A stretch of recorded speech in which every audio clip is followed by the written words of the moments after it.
હવે આજના લેક્ચરની અંદર આપણે સંયોજકતા કોષ, ઇલેક્ટ્રોન યુગ્મ આકર્ષણ સિદ્ધાંત, સંયોજકતા કોષના રહેલા ઇલેક્ટ્રોન યુગ્મના આકર્ષણના સિદ્ધાંતો, જેને ઇંગ્લિશમાં કહેવામાં આવે છે valence shell electron pair રિપલ્શન theory.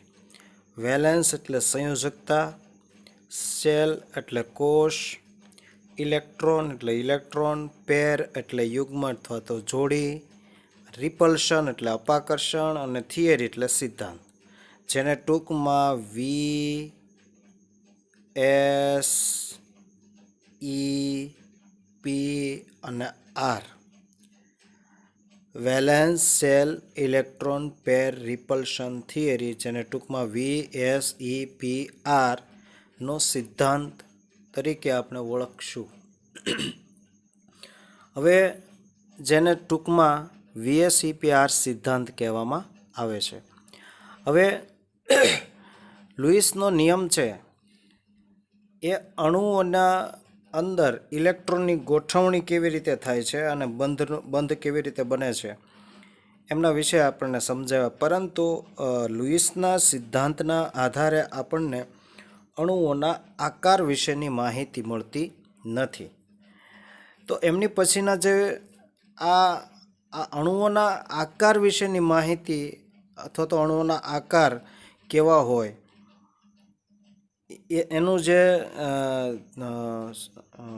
એની જે માહિતી આપણને આપી એ માહિતી ઈસવીસન 1940માં જે બે વૈજ્ઞાનિકો થઈ ગયા, સિઝવિક અને પોવેલે, આપણને આ અણુઓના આકાર વિશે અનુમાન સરળતાથી કરી શકાય એવી થિયરી આપણને આપી કે જેમની મદદથી આપણે અણુઓના આકાર નક્કી કરી શકીએ કે આ અણુ કેવા આકાર પ્રાપ્ત કરશે. દાખલા તરીકે તમને એમ કહેવામાં આવે કે એમોનિયા છે, તો એમોનિયાની અંદર હાઇડ્રોજન અને નાઇટ્રોજનની ગોઠવણી થઈ અને એ અણુનો આકાર કેવો હોય, પાણીના અણુનો આકાર કેવો હોય. આપણે પાણીને તો જોયું છે, પરંતુ આપણે એમાં રહેલા હાઇડ્રોજન ઓક્સિજનની ગોઠવણીને નથી જોઈ. આપણે એટલા બધા અંદર સુધી નથી જઈ શકતા, આપણે નથી જોઈ શકતા, ખૂબ જ નાનું છે.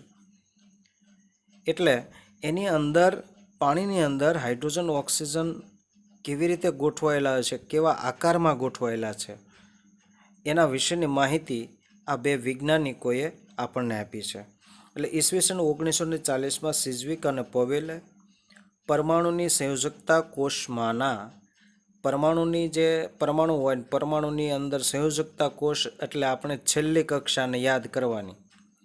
છેલ્લી કક્ષામાં રહેલા ઇલેક્ટ્રોનને સંયોજકતા કોષ કહેવામાં આવે છે, કારણ કે બંધ બનાવવામાં ભાગ માત્ર ને માત્ર સંયોજકતા કક્ષકમાં જ રહેલા ઇલેક્ટ્રોન ભાગ લેશે.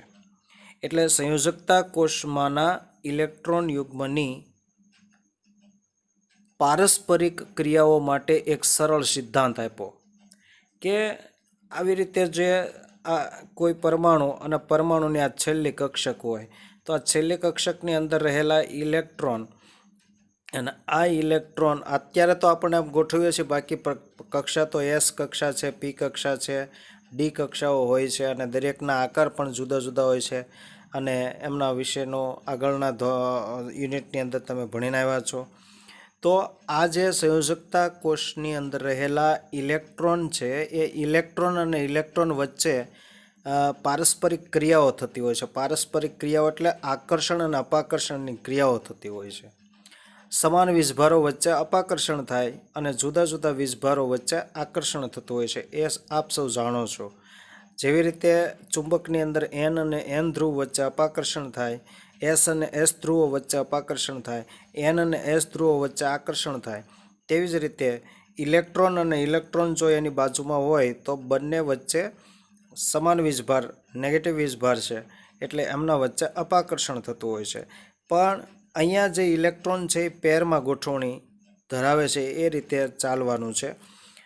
તો સંયોજકતા કોષમાંના ઇલેક્ટ્રોન યુગ્મની પારસ્પરિક ક્રિયાઓ માટે એક સરળ સિદ્ધાંત આ વૈજ્ઞાનિકોએ આપણને આપ્યો.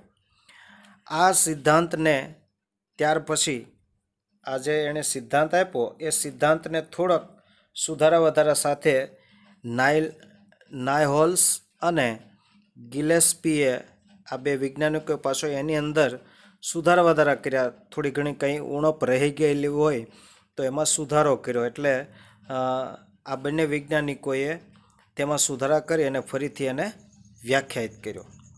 હવે VSEPR સિદ્ધાંતની મુખ્ય અભિધારણાઓ શું છે? અભિધારણાઓ આ ધારણાઓ પર આધારિત છે. પણ જો આ વૈજ્ઞાનિકોએ જે ધારણા કરી એ વિધાઉટ કોઈ પણ ત્યારની ટેકનોલોજી પ્રમાણે એટલી બધી ટેકનોલોજી વિકસિત થયેલી ન હતી ત્યારે આ ધારણાઓ કરેલી છે અને પાછળથી આ ધારણાઓ પ્રમાણે જ અણુઓના આકારો પ્રાપ્ત થયેલા છે. એટલે એક કહેવાય ને કે આગાહી કરેલી કે આવી રીતે કદાચ આવા અણુનો આકાર આવો થાય એમ. એટલે એને અભિધારણાઓ કહેવાય, ધારણાઓ કરેલી છે. તો VSEPR સિદ્ધાંતની મુખ્ય અભિધારણાઓ લખો. આવી રીતનો ક્વેશ્ચન આવે તો તમારે આ 7-8 જે અભિધારણાઓ છે એ અભિધારણાઓ લખવાની છે. આના આધારે આપણને અણુઓના આકાર વિશેની માહિતી મળે છે. એટલે વ્યવસ્થિત તમે તૈયાર કરો તો આપણે આને આગળ આપણે સારી રીતે બીજા જે આકારો સમયે આપણે આનું વર્ણન સારી રીતે કરી શકીએ. તો નાયહોલ્સ અને ગિલેસ્પીએ આ સિદ્ધાંતને વિકસાવ્યો છે. તેમના મત અનુસાર નંબર 1, અણુઓના આકાર મધ્યસ્થ પરમાણુની આસપાસ. હવે મધ્યસ્થ પરમાણુ એટલે આપણે H2O હોય તો ઓક્સિજન છે એ આ રીતે વચ્ચે હોય અને હાઇડ્રોજન બંને આ રીતે હોય. તો આ પરમાણુને મધ્યસ્થ પરમાણુ કહેવાય, ઓક્સિજનને. તો મધ્યસ્થ પરમાણુની આસપાસ સંયોજકતા કોષમાં રહેલા ઇલેક્ટ્રોન યુગ્મ. હવે અહીંયા આ પરમાણુની આસપાસ જે મધ્યસ્થ પરમાણુ છે એ મધ્યસ્થ પરમાણુની આસપાસ સંયોજકતા કોષમાં ઇલેક્ટ્રોન જે રહેલા હોય છે એ 2 પ્રકારના ઇલેક્ટ્રોન રહેલા હોય. કેટલાક ઇલેક્ટ્રોન આપણે આગળ જોયું કે આની આજુબાજુ ઓક્સિજનની આજુબાજુ 6 ઇલેક્ટ્રોન હોય, એમાંથી 1 ઇલેક્ટ્રોન અને અહીંયા 1 ઇલેક્ટ્રોન એ હાઇડ્રોજન સાથે બંધ બનાવવામાં ભાગ લે છે આ રીતે. જ્યારે બાકીના 2 ઇલેક્ટ્રોન જે છે એ બંધ બનાવવામાં 2 અને 2 4 આ 4 ઇલેક્ટ્રોન છે એ બંધ બનાવવામાં ભાગ લેતા નથી. એટલે અહીંયા 2 પ્રકાર પડી ગયા, સીધી જ રીતે અહીંયા 2 પ્રકાર પડી ગયા. એક બંધકારક ઇલેક્ટ્રોન અને એક અબંધકારક ઇલેક્ટ્રોન. અબંધકારક ઇલેક્ટ્રોનને લોન પેર ઇલેક્ટ્રોન કહેવાય. એટલે આ ઇલેક્ટ્રોન કોઈ જરૂરિયાત હોય તો બીજાને આપી અને એમની સાથે બંધ બનાવી અને આ અણુ એમની સાથે જોડાય અને એનું અષ્ટક પૂર્ણ કરે. એટલે આને લોન કહેવી. એટલે એ લોન તરીકે આ દીધા હોય તો પાછા લઈ શકે. જરૂર પડે ત્યારે આ અણુ જ્યારે છૂટો પડે ત્યારે પોતાના દીધેલા ઇલેક્ટ્રોન પાછા લઈ લે, એને જ લોન કહેવાય. એટલે આપણે કોઈ બેંકમાંથી પૈસા લઈએ છીએ તો આપણે પાછા વ્યાજ સહિત ભરવા પડે છે. આમાં વ્યાજ ભરવાનું નથી, માત્ર ઇલેક્ટ્રોન દીધા એટલા ને એટલા ઇલેક્ટ્રોન પાછા લે છે. એટલે આને લોન પેર ઇલેક્ટ્રોન કહેવાય, LB. લોન પેર LP કહેવામાં આવે છે. અને આને કહેવાય બોન્ડિંગ ઇલેક્ટ્રોન. બોન્ડિંગ ઇલેક્ટ્રોન એટલે બંધમાં જે ભાગ ઇલેક્ટ્રોન જે ઇલેક્ટ્રોને લીધો હોય આવા યુગ્મને, આ યુગ્મ છે, આ યુગ્મને કહેવાય ઇલેક્ટ્રોન બંધકારક ઇલેક્ટ્રોન યુગ્મ. એટલે બોન્ડિંગ ઇલેક્ટ્રોન. બોન્ડિંગ ઇલેક્ટ્રોન એટલે બોન્ડિંગ પેર ઇલેક્ટ્રોન પેર એટલે બંધકારક ઇલેક્ટ્રોન યુગ્મ. અને એને ટૂંકમાં BP તરીકે ઓળખવામાં આવે છે. તો અણુઓના આકાર મધ્યસ્થ પરમાણુની આસપાસ સંયોજકતા કોષમાં રહેલા ઇલેક્ટ્રોન યુગ્મ 2 પ્રકારના, એક અબંધકારક અને એક બંધકારક. એટલે કે બંધકારક અને અબંધકારક કાઉન્સ પૂરો. અહીંથી પાછું ઉપાડો કે ઇલેક્ટ્રોન યુગ્મની સંખ્યા પર આધાર રાખે છે. તો સીધી રીતે અણુઓનો આકાર કોની ઉપર આધાર રાખે છે? અહીંયા રહેલા અબંધકારક ઇલેક્ટ્રોન અને બંધકારક ઇલેક્ટ્રોન યુગ્મોની સંખ્યા પર. હવે ગમે ત્યારે અણુનો આકાર નક્કી કરો ત્યારે એમાં કેટલા અબંધકારક ઇલેક્ટ્રોન છે અને કેટલા બંધકારક ઇલેક્ટ્રોન છે એ બહુ જ મહત્ત્વનું છે અને આનો તમને ખ્યાલ હોવો જરૂરી છે અને તો જ તમે અણુઓનો આકાર નક્કી કરી શકશો. કોઈ અનનોન અણુ આપ્યો હોય, અજાણ્યો અણુ આપ્યો હોય કે આપણે એને કોઈ દિવસ આકૃતિ જ નથી દોરી હોતી, ટેક્સ્ટબુક બહારનો અણુ આપ્યો હોય તો આપણને એમ કહેવામાં આવે કે આ અણુનો આકાર કેવો હશે. તો એના માટે તમને પહેલું ફર્સ્ટ એનો પરમાણુ ક્રમાંક યાદ હોવો જોઈએ. પરમાણુ ક્રમાંક ઉપરથી ઇલેક્ટ્રોન રચના યાદ હોવી જોઈએ અને ઇલેક્ટ્રોન રચના પરથી એમાં કેટલા બંધ છે એટલે બંધકારક ઇલેક્ટ્રોન કેટલા અને અબંધકારક ઇલેક્ટ્રોન કેટલા અને એની ગોઠવણી કેવા ટાઈપની થશે અને એના આધારે આપણે અણુઓનો આકાર નક્કી કરીએ છીએ. તો અણુઓનો આકાર મધ્યસ્થ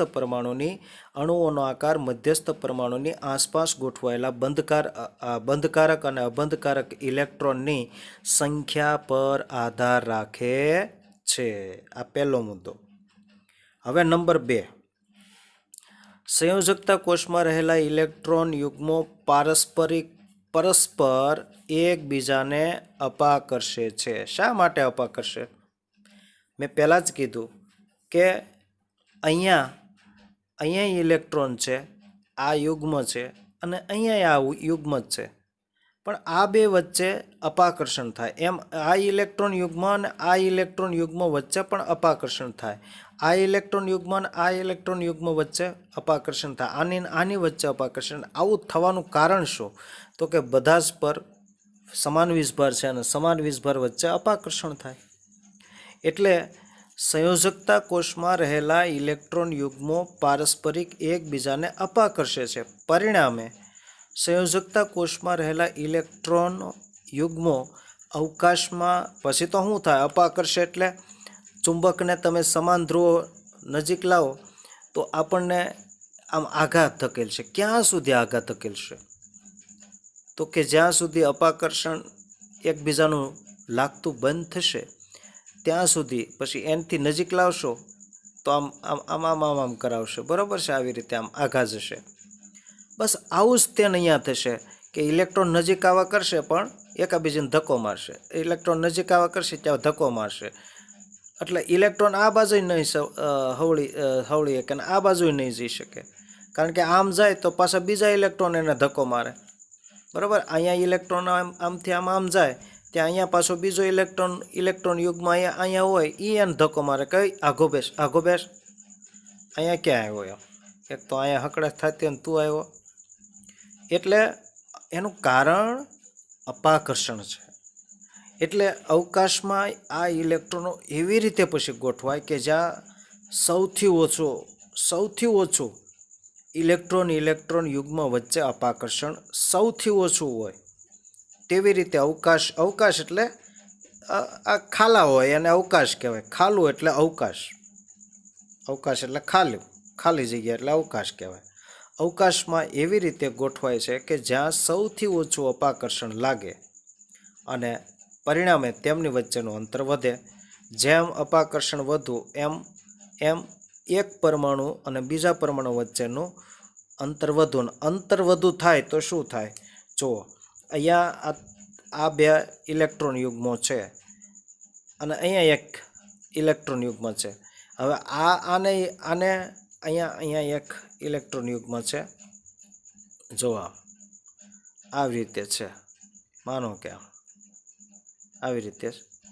હવે અહીંયા ઇલેક્ટ્રોન યુગ્મ છે અને અહીંયા આ બંધકારક ને આ બંધકારક છે. હવે આને બળ લગાડે તો આમની આ બંધકારક ઇલેક્ટ્રોન અને આ બંધકારક ઇલેક્ટ્રોન આ બંધકારક ઇલેક્ટ્રોન યુગ્મો આમ આવવા જશે તો આને ધક્કો પાછો મારશે. ખાલી જવા દે એટલે આ પાછો હતો ને આમ જવા થાય ત્યાં આ ધક્કો મારશે. કઈ એટલે એવી જગ્યાએ આ બળો સ્થિર થયેલા હોય કે જ્યાં ઓછામાં ઓછું અપાકર્ષણ થાય અને પરિણામે જ્યારે અપાકર્ષણ થતું હોય ત્યારે એમની વચ્ચેનો જેમ અપાકર્ષણ વધુ એમ બંધ લંબાઈ વધુ, બંધ કોણ મોટો થાય, આ બધું જ થશે. એટલે સૌથી સંયોજકતા કોષમાં રહેલા ઇલેક્ટ્રોન પારસ્પરિક એકબીજાને અપાકર્ષે છે. પરિણામે સંયોજકતા કોષમાં રહેલા ઇલેક્ટ્રોન યુગ્મો અવકાશમાં એવી રીતે ગોઠવાય છે કે જ્યાં સૌથી ઓછું અપાકર્ષણ લાગે અને પરિણામે તેમના વચ્ચેનું અંતર વધે છે. હવે મુદ્દા નંબર 3 જોઈએ તો સંયોજકતા કોષને વર્તુળાકાર લેવામાં આવે છે. એટલે કે આવી રીતે વર્તુળાકાર સંયોજકતા કોષને વર્તુળાકાર ગણવામાં આવે છે. વર્તુળાકાર એટલે ગોળ દડા જેવી ગણવામાં આવે છે. એટલે આ જે સંયોજકતા ઇલેક્ટ્રોન છે એ ઉપસીને ક્યાં આવતા રહે? સપાટી ઉપર આવતા રહે. સંયોજકતા કોષને વર્તુળાકાર લેવામાં આવે છે જેમાં ઇલેક્ટ્રોન યુગ્મ એકબીજાથી મહત્તમ અંતરે વર્તુળની સપાટી પર સ્થાનીકૃત એટલે ત્યાં સ્થાન લે છે, એને સ્થાનીકૃત કહેવાય, સ્થાનીકૃત થાય છે.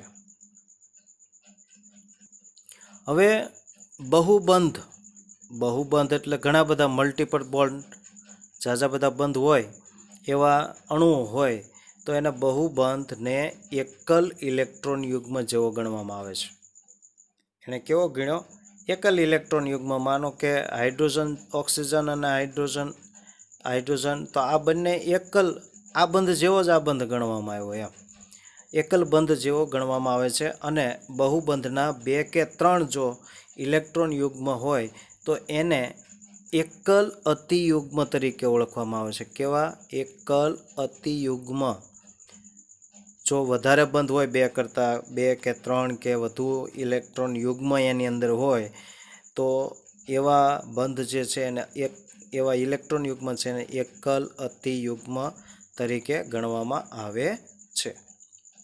નંબર 5, અણુ જ્યાં 2 કે તેથી વધારે સસ્પંદનીય રચનાઓ ધરાવે. આપણે આગળના વિડીયોની અંદર જોયું કે કોઈક અણુ છે એ 4 બંધારણો ધરાવતા હતા, એને સંસ્પંદનીય રચનાઓ આપણે કીધું. સંસ્પંદનીય બંધારણ પણ બોલી શકાય, સંસ્પંદનીય રચનાઓ ધરાવે છે.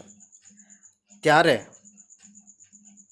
પણ અણુનો આકાર નક્કી કરવા માટે આ VSEPR સિદ્ધાંત ખૂબ ઉપયોગી છે કે 3-4 બંધારણો ધરાવે. બેન્ઝીન 6 બંધારણો ધરાવે છે. સસ્પંદનીય બંધારણો 6 પ્રકારના ધરાવે છે. આપણે ગઈકાલે જોયું હતું કે અમુક અણુઓ છે એ 3 બંધારણો ધરાવતા હતા. નાઇટ્રોજન ઓક્સાઇડ છે કે ઓઝોન છે. ઓઝોન 2 પ્રકારના સસ્પંદનીય રચનાઓ ધરાવે છે. તો આ જે 2 પ્રકારની સસ્પંદનીય રચનાઓ ધરાવે એમાંથી સ્થાયી બંધારણ કયું કે જે વાસ્તવિક રીતે અસ્તિત્વ ધરાવે એવું બંધારણ નક્કી કરવા માટે, એવા અણુનો આકાર નક્કી કરવા માટે VSEPR સિદ્ધાંત પણ ઉપયોગી બને છે. એટલે કે એ સિદ્ધાંત અણુ કે જ્યાં 2 કે તેથી વધારે સસ્પંદનીય રચનાઓ ધરાવે છે ત્યાં VSEPRનો સિદ્ધાંત આપણે લાગુ પાડી શકીએ છીએ. 6થો મુદ્દો જોઈએ તો ઇલેક્ટ્રોન યુગ્મ વચ્ચેની અપાકર્ષણની પારસ્પરિક ક્રિયાઓનો જે ક્રમ છે એ ઘટતો જાય છે. બહુ જ અગત્યનો આ મુદ્દો છે ખૂબ, કારણ કે આ મુદ્દા ઉપર જ આપણે કેટલા બધા જવાબો દેવાના છે. હવે જ્યારે ઇલેક્ટ્રોન યુગ્મ વચ્ચે આપણે જોયું કે ઇલેક્ટ્રોન યુગ્મ વચ્ચે અપાકર્ષણ થાય છે અને આ અપાકર્ષણ કેટલું, કોનું વધારે કોનું ઓછું, એ બહુ જ મહત્ત્વનું છે એ જાણવું. તો સૌથી વધારે અહીંયા હું એક ઓક્સિજન અને પાણીના અણુની વાત કરું તો આ પાણીનો અણુ એમની અહીંયા હાઇડ્રોજન છે, અહીંયા હાઇડ્રોજન છે, આ H છે, આ H છે અને આ ઓક્સિજન છે. આમની વચ્ચે જે બંધ છે આ બંધ માં રહેલા ઇલેક્ટ્રોન છે, આ ઇલેક્ટ્રોન એને બંધકારક ઇલેક્ટ્રોન કહેવાય. અહીંયા પણ એ જ રીતે આ બંધકારક ઇલેક્ટ્રોન. અને આની સિવાયના આપણે અષ્ટક રચના જોઈ તો તો એની અંદર 2 અબંધકારક ઇલેક્ટ્રોન હતા, 2 અબંધકારક ઇલેક્ટ્રોન યુગ્મ હતા, એટલે કે છે. હવે શું થાય, આ બંધકારકની કક્ષકો, આ કક્ષકોએ બંધ બનાવવામાં ભાગ લીધો હોતો નથી. આ કક્ષકોની અંદર ઇલેક્ટ્રોન રહેલા હોય છે અને આ ઇલેક્ટ્રોનને બંધ બનાવવામાં ભાગ લીધો છે. હવે આપણે અપાકર્ષણોની વાત કરવી છે કે આમાં કેટલા પ્રકારના અપાકર્ષણો થાય. જો આ અબંધકારક છે એટલે એને કહેવાય lone pair electron. Lone pair electron, આ પણ લોન પેર ઇલેક્ટ્રોન છે. લોન પેર ઇલેક્ટ્રોન એટલે અબંધકારક ઇલેક્ટ્રોન. અબંધકારક ઇલેક્ટ્રોનને કહેવાય લોન પેર ઇલેક્ટ્રોન, અબંધકારક ઇલેક્ટ્રોન યુગ્મ. તો અહીંયા એક અબંધકારક ઇલેક્ટ્રોન અને અબંધકારક ઇલેક્ટ્રોન વચ્ચે એક અપાકર્ષણ થાય છે, બરાબર. આ એક અપાકર્ષણ જેને આપણે એલપી અને એલપી તરીકે ઓળખીએ છીએ. હવે બીજું અપાકર્ષણ કયું થાય, આ એલપી અને બીપી વચ્ચેનું, એટલે કે લોન પેર અને બોન્ડિંગ પેર ઇલેક્ટ્રોન વચ્ચેનું. એટલે બીજું લોન પેર અને બોન્ડિંગ પેર ઇલેક્ટ્રોન વચ્ચેનું અપાકર્ષણ થાય છે. અને ત્રીજું અપાકર્ષણ આની અંદર કયું થાય, તો કે બોન્ડિંગ ઇલેક્ટ્રોન યુગ્મો, બોન્ડિંગ પેર ઇલેક્ટ્રોન અને આ બોન્ડિંગ પેર ઇલેક્ટ્રોન એટલે કે બંધકારક ઇલેક્ટ્રોન અને બંધકારક ઇલેક્ટ્રોન યુગ્મો વચ્ચેનું અપાકર્ષણ થાય છે. એટલે ત્રીજું જે અપાકર્ષણ થાય એ બોન્ડિંગ પેર ઇલેક્ટ્રોન અને બોન્ડિંગ પેર ઇલેક્ટ્રોન વચ્ચેનું. આ પહેલું અપાકર્ષણ આપણે આની વચ્ચેનું જોયું. બીજું અપાકર્ષણ લોન પેર અને બોન્ડિંગ ઇલેક્ટ્રોન પેર વચ્ચેનું થાય અને ત્રીજું અપાકર્ષણ થાય છે બોન્ડિંગ પેર ઇલેક્ટ્રોન અને બોન્ડિંગ પેર ઇલેક્ટ્રોન એટલે બંધકારક ઇલેક્ટ્રોન યુગ્મ અને આ બંધકારક ઇલેક્ટ્રોન યુગ્મ વચ્ચે અપાકર્ષણ થાય. હવે આમાંથી અપાકર્ષણ સૌથી વધારે લોન પેર અને લોન પેર ઇલેક્ટ્રોન વચ્ચે થાય છે. સૌથી વધુ અબંધકારક ઇલેક્ટ્રોન યુગ્મ અને અબંધકારક ઇલેક્ટ્રોન યુગ્મ વચ્ચે થાય છે. આ માઇનસની નિશાનીથી નથી, ખાલી અલગ પાડવા માટે છે. ઓકે, આમની વચ્ચે અપાકર્ષણ વધારે થાય છે એટલે આ એકબીજાથી વધુ દૂર જવા પ્રયત્ન કરે છે. હવે આ વધુ દૂર જશે એટલે એની અસર આની ઉપર આવશે, આ બંધ ઉપર આવે.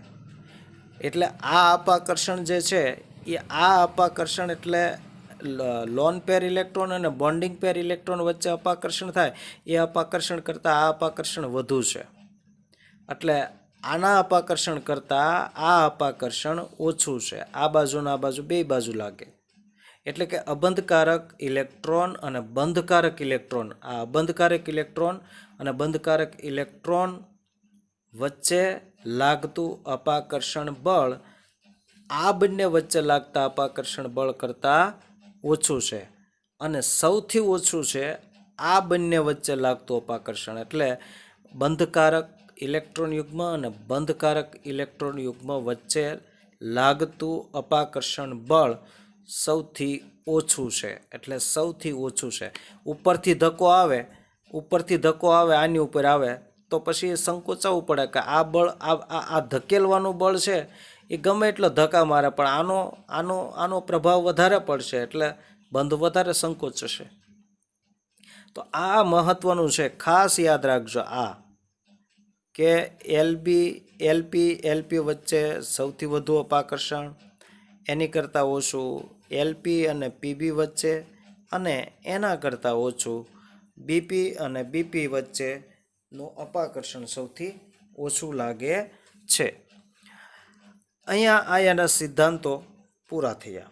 હવે આપણે જે અલગ વાત કરવાની છે તે નાયલોન, હોમ્સ અને ગિલેસ્પીએ VSEPR સિદ્ધાંતના આધારે ઇલેક્ટ્રોનના અબંધકારક ઇલેક્ટ્રોન યુગ્મ અને બંધકારક ઇલેક્ટ્રોન યુગ્મ વચ્ચે આપણને ભેદ સમજાવ્યો કે કોને અબંધકારક ઇલેક્ટ્રોન કહેવા અને કોને બંધકારક ઇલેક્ટ્રોન યુગ્મ કહેવા.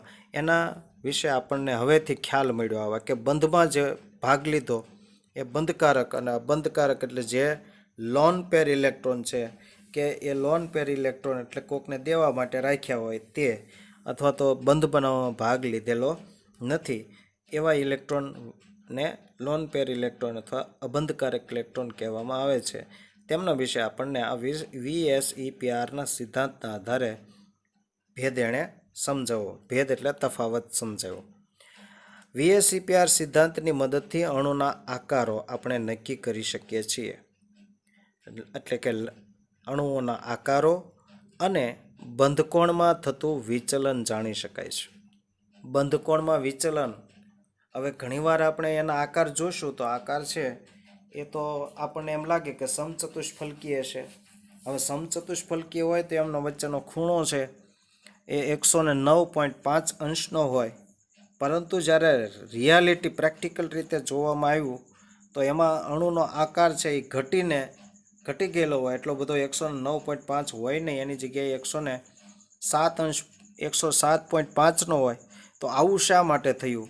તો એ વિચલન પણ આની મદદથી જાણી શકાય. અણુના આકાર તો આપણે જાણી શકીશું, સાથે સાથે બંધકોણમાં થતું વિચલન, બંધકોણમાં કેમ વિચલન એટલે કેમ ઘટાડો કે વધારો થયો, એ આપણે આ VSEPR સિદ્ધાંતના આધારે જાણી શકીએ છીએ. હવે આ માટે આપણે થોડુંક બે સિદ્ધાંતો, એ લોકોએ બે પ્રકારના ભાગ પાડ્યા, અણુઓના બે પ્રકાર પાડ્યા. આ સમજાવવા માટે એણે બે પ્રકાર પાડ્યા. એક જે પ્રકાર છે કે જેની અંદર એવા અણુઓ કે જેની અંદર એક પણ અબંધકારક ઇલેક્ટ્રોન ન હોય, અને બીજો ભાગ એણે એવો પાડ્યો કે એવા અણુઓ કે જેની અંદર અબંધકારક ઇલેક્ટ્રોન આવેલા હોય. તો પહેલાં આપણે ચર્ચા કરીશું કે એવા અણુઓના આકાર વિશે આપણે જોશું કે જેની અંદર અબંધકારક ઇલેક્ટ્રોનની સંખ્યા જ ન હોય. એવા અણુઓના આકાર અને એમના બંધકોણ વિશેની ચર્ચા કરીશું. તો આ માટે બે અણુઓના બે ભાગ વહેંચવામાં આવ્યા. નંબર 1, એવા અણુઓ કે જેમાં મધ્યસ્થ પરમાણુને અબંધકારક ઇલેક્ટ્રોન યુગ્મ હોય જ નહીં, એવા અણુઓના આકાર. તો એવા અણુઓના આકાર આપણે અહીંયા જોઈ શકીએ. આ મધ્યસ્થ પરમાણુ, અને મધ્યસ્થ પરમાણુ જેની સાથે જોડાશે ત્યાં ઇલેક્ટ્રોન યુગ્મ તો હોશે જ. આ બંધકારક ઇલેક્ટ્રોન યુગ્મ છે, બરાબર. હવે ધારો કે આની સાથે કોઈ એક આપણે બી પરમાણુ જોડી દઈએ. આ એક અવસ્થો પરમાણુ ઉદાહરણ તરીકે આ લીધેલો છે. આની જગ્યાએ કોઈ પણ પરમાણુ આપણો આવી શકે, અને અહીંયા પણ કોઈ પણ પરમાણુનું ઉદાહરણ આપણને લઈ શકે. પણ તમારે યાદ રાખવાનું છે કે આ AB2 પ્રકારનું ઉદાહરણ છે. AB2 પ્રકારનું, કે જેની અંદર આ જે કેન્દ્રીય પરમાણુ એટલે કે મધ્યસ્થ પરમાણુ છે તેમાં એક પણ અબંધકારક ઇલેક્ટ્રોન યુગ્મ હાજર નથી. અને આની પાસે જ્યારે એક પણ ઇલેક્ટ્રોન અબંધકારક ઇલેક્ટ્રોન એટલે બંધમાં ભાગ લીધો ન હોય, એવા અબંધકારક ઇલેક્ટ્રોન જ્યારે આની પાસે ન હોય ત્યારે અણુઓનો આકાર આવો સીધો હોય, સ્ટ્રેટ. એટલે કે 100 આ બે ખૂણા, આ બે અબંધકારક ઇલેક્ટ્રોન યુગ્મો વચ્ચેનો ખૂણો. જો આ ખૂણો એટલે કયો? બંધકારક ઇલેક્ટ્રોન યુગ્મો વચ્ચેનો ખૂણો અત્યારે 180 અંશનો છે. અને આવા જેટલા અણુઓ હોય એવા બધા જ અણુઓનો આકાર રેખીય બને છે. કેવો બને? રેખીય બને. તો અહીંયા એક ઉદાહરણ છે. તો આનો આકાર હવે કેવો થાય? બેરિલિયમમાં અબંધકારક છે. બેરિલિયમનો પરમાણુ ક્રમાંક છે 4. તો એમાં 1s2 અને 2s2. તો 2 છે એટલે કે બંધ બનાવવામાં 2 ઇલેક્ટ્રોન જ પ્રાપ્ય છે, અને એ 2 ઇલેક્ટ્રોન સાથે આ બી એક આ બાજુ ને એક આ બાજુ, એની સાથે ક્લોરીન 1 ઇલેક્ટ્રોન આપી, એક ક્લોરીનમાં 7 ઇલેક્ટ્રોન હોય, 1 2 3 4 5 6 ને 7. અહીંયા બીજો ક્લોરીન 1 2 3 4 5 6 ને 7, અને આ રીતે અહીંયા બંધ બનાવી નાખે. તો આ બંધનો ખૂણો કેવો થયો? આ આકાર કેવો થયો કહેવાય? BeCl2નો આકાર રેખીય કહેવાય. કેવો કહેવાય? રેખીય. આ અણુનો આકાર રેખીય છે. બીજું કે આમાં આપણને બંધ કોણ જાણવા મળ્યો કે અહીંયા રેખીય અણુ છે, એટલે રેખીય અણુ જે હોય એમાં બંધ કોણ કેટલો હોય? 180નો આની અંદર ખૂણો છે. તો આવા ઘણા બધા ઉદાહરણો આપણે જોવાના છે. હવે બીજો પ્રકાર જે પાડ્યો તેમાં શું છે કે અણુઓ કે જેમાં મધ્યસ્થ પરમાણુ બંધકારક ઇલેક્ટ્રોન અને અણુઓ કે જેમાં મધ્યસ્થ પરમાણુને એક અથવા વધારે અબંધકારક ઇલેક્ટ્રોન યુગ્મ હોય, અને એવા આપણા અણુઓના આકાર પણ આપણે જાણીશું કે જેની અંદર મધ્યસ્થ પરમાણુની પાસે એક અથવા એક કરતાં વધારે અબંધકારક ઇલેક્ટ્રોન હોય, જેના કારણે અણુઓના આકાર ઉપર શું પ્રભાવ પડે? અબંધકારક ઇલેક્ટ્રોન આવવાના કારણે શું અસર થાય એમના વિશે આપણે ચર્ચા કરવાની છે. હવે એમાંથી આપણે પહેલાં લેશું કે જેમની પાસે અબંધકારક ઇલેક્ટ્રોન નથી અને તેવા અણુઓના આકાર કેવા હોય એમની આપણે ચર્ચા કરીએ.